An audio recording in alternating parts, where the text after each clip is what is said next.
So Has-Been Heroes is a new roguelike indie game that recently came out on all the major consoles of 2017.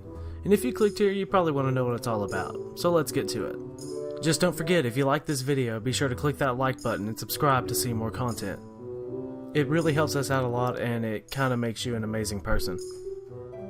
In Has-Been Heroes, you play as a bunch of has-beens who were summoned by the king for one last epic quest, to take the princesses to school. But of course, not all is well, and the dead walk the earth and all that. Up front, this game is hard and it takes a minute to get used to. You control 3 heroes across 3 lanes that enemies spawn on. After you attack, you can adjust the formation for follow-up attacks or just planning ahead. But the main battle mechanic requires you to stun enemies to lower their overall stamina. This makes it easier to break their guard and deal damage. And you do this by attacking the enemy the right amount of times to drain its stamina, but not directly deal damage. Then follow up with a melee attack to lower their max stamina by 1. I know it sounds complicated, but it doesn't take too long to get used to. And it really makes you feel like a genius when it all comes together. And like all roguelikes, there's all kinds of loot that will make or break your playthrough.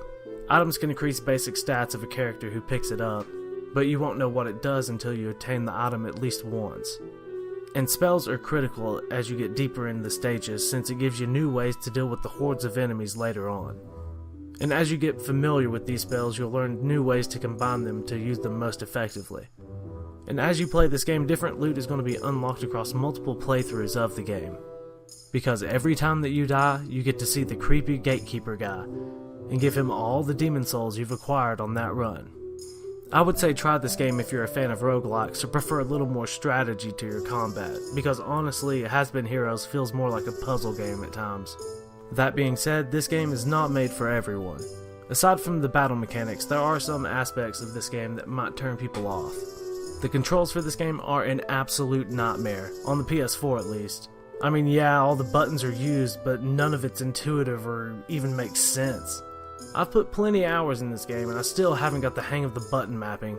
Maybe it was more geared towards Switch owners, which the game is more suited for, honestly. And the progression is a double-edged sword with this one. As you complete the game, further playthroughs get a little longer. It works great for the first couple of completions.